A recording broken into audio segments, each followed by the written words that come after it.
In Tanzania, people with disabilities are often considered a burden or a curse. Most assume that disabled people can do nothing, and that nothing can be done for them. Job opportunities for disabled people in Tanzania are practically non-existent, and so many are forced into a life of begging and humiliation. Enter Andy and Susie Hart, a young couple from the UK who moved to Tanzania in 2003. Susie was so moved at the plight of the disabled in Tanzania that she became determined to help transform their lives and challenge people in Tanzania to see disabled people as God sees them. So after much prayer, she started Neema Crafts. Neema means grace in Kiswahili.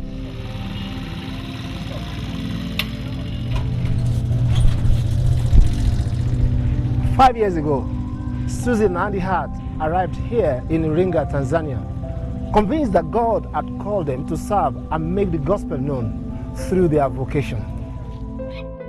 Andy is a vet and Susie is an artist.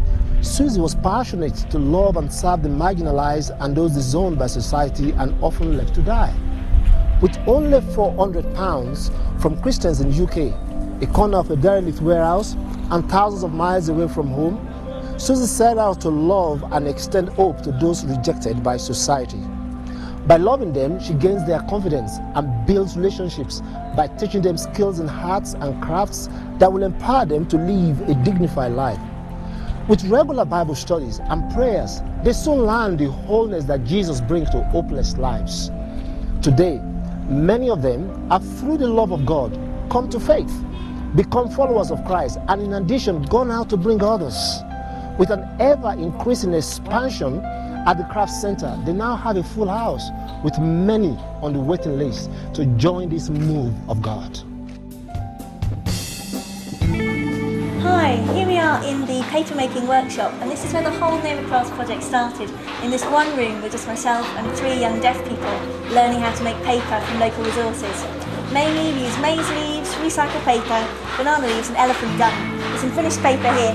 This is the maize leaf paper, and this is the elephant dung paper, and you can see here some of the original product. This is known as the dry paper workshop. It's where the finished paper comes to be screen printed, cut up and turned into albums, greetings cards, notebooks, lampshades, you name it, we can make it out of paper in this area. This is the weaving workshop. Here we produce rugs, scarves, table mats, all different items made from woven textiles.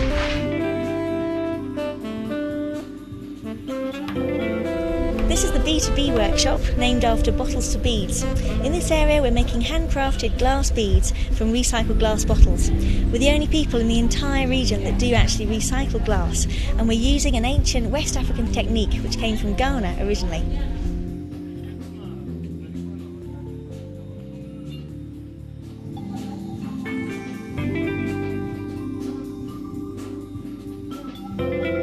In this workshop, 4 people with disabilities have been trained how to make small solar panels which can be used to run a radio, recharge a mobile phone, or recharge a special lamp which can be used all evening just on one afternoon's charging in the sun.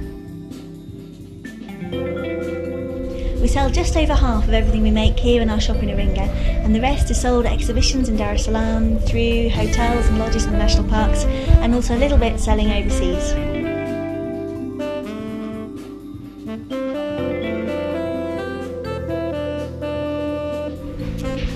Here we are in the Gallery Cafe. This area was started primarily to showcase the skills and abilities and employability of young deaf people.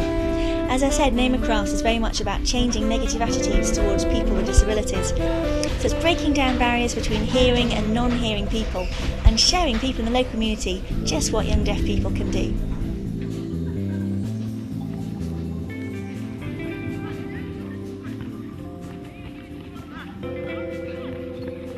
We also teach life skills. We have regular seminars on health, including malaria, HIV, AIDS, and lots of different issues that affect their daily lives.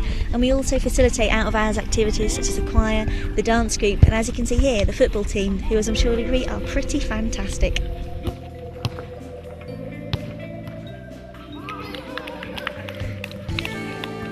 I'd just like to quickly share Josfat's story with you because it's really emblematic of what Neema Crafts is all about. Josephat is profoundly deaf and also has a curvature of the spine, and unfortunately has no parents. And when he came to work at Neighbour Crafts initially, he was living with his extended family, who made it very clear that they really didn't want him around because they considered him to be a burden. Deaf people give each other sign names, and it's kind of shorthand instead of spelling out the name each time. Josephat's sign name had always been this, which basically means hunchback, which is an awful sign to have. But that's the sign that his contemporaries had given him at the deaf school when he was there many years ago, and that had been his sign name for as long as anybody could remember. It's very difficult to change your name. But after about a year of being at Neighbour Crafts, I came into the workshop one day and said to the other deaf people, "Where's Josephat?" And they said, "No, we've changed his sign. His sign is now this. And this means he is able, or he is strong." And they changed it to that because they'd seen that Josephat had become the most skilled worker in the whole of the paper workshop. And so his whole identity had changed from his disability to his ability.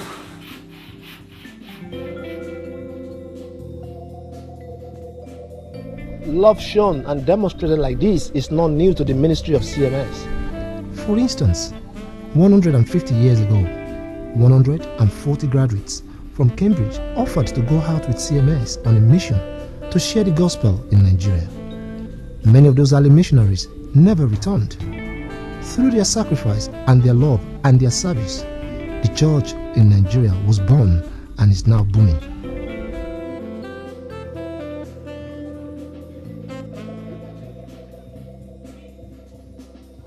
Today, we see African Christians involved in dynamic ministry throughout Europe. It's exciting to think that this kind of reverse mission from Africa to Europe is the fruit of gospel seeds sown all those years ago.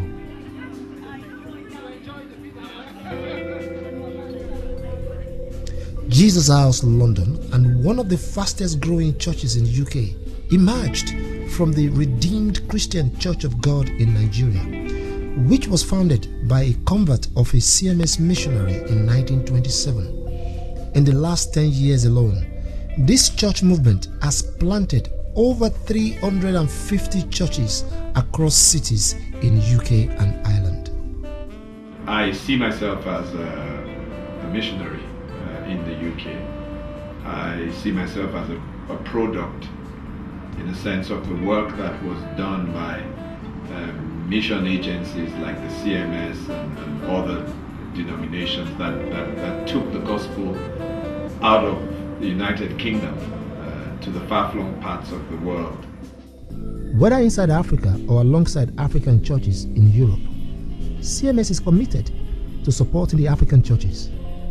We realize we have much to learn from each other and hope that together we can continue sharing Jesus and changing lives.